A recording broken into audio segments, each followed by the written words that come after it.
This is true, really news with Scott Combs and Tony Verkinnes.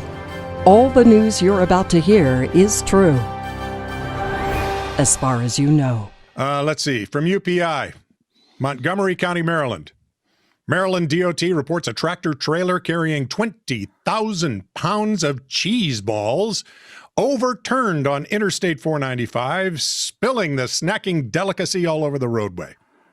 Wait. Are we talking like cheese puff balls or Oh, yeah. balls of cheese? No. Cheese puff balls. Oh. No one was injured in the accident, but 2 lanes of traffic were closed temporarily for the cleanup operation. DOT reports there were persistent requests for a beer truck to crash nearby, but they went unheeded. And You're welcome. You could bring by a large TV. That'd be good, too. Oh, yeah. And get a good football game. Yeah, that's harder to find. For the second time this year, do you ever notice when you watch a football game, they're always trying to tell you what a great game they've got going, and really it's just a really bad football game with 2 teams equally awful?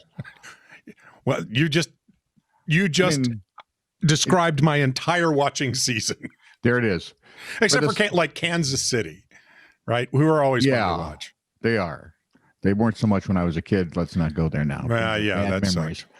Lenny Dawson still sucks. For the second time this year, and I'm not a big Ed Podolak fan either.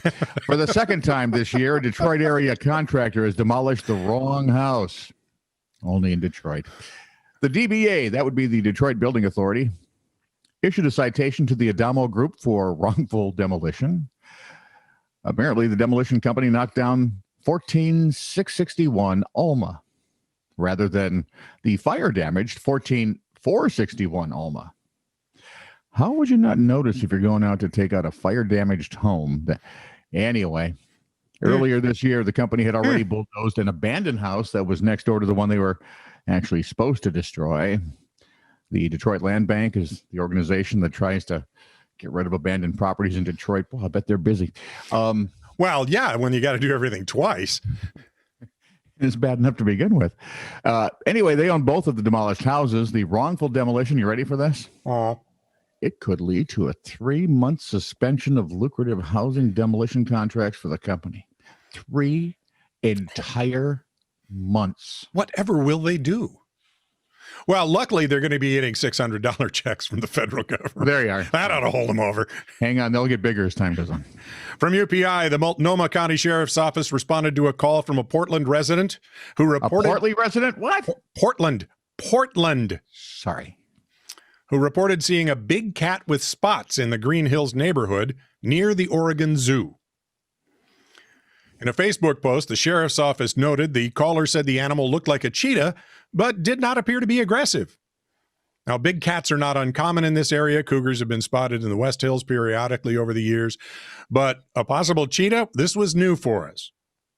A deputy contacted the Oregon Zoo, which confirmed all its cheetahs were safely contained inside zoo confines. Upon arrival, the deputy used, in his words, his ninja-like skills to sneak up on the cheetah in question, which turned out to be a stuffed animal. The Oregon Stuffed Animal Control Unit was mobilized. The plushie was humanely captured and taken to a stuffed toy animal shelter. Till it can be adopted to a forever home by Wonder Woman. Yay! An Indian bride called off her own wedding after getting a look at her groom for the first time on their wedding day. Wow, I'm glad we didn't use that for Anne. Yes, you are. She was used to it all.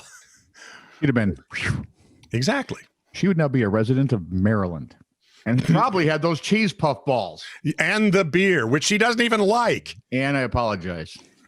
At a reception preceding the ceremony in Uttar Pradesh province, the bride and groom-to-be lifted their veils and saw one another for the first time.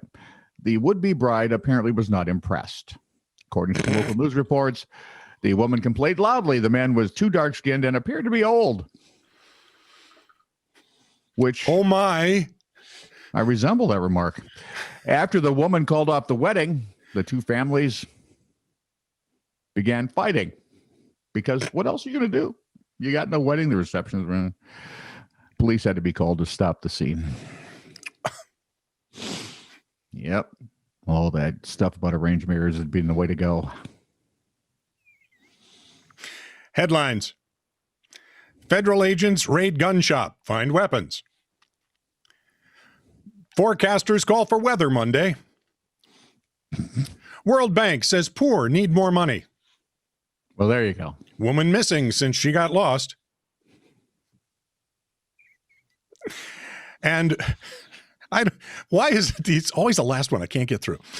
Woman in sumo wrestler suit assaulted ex-girlfriend in gay pub after she waved at a man dressed as a Snickers bar.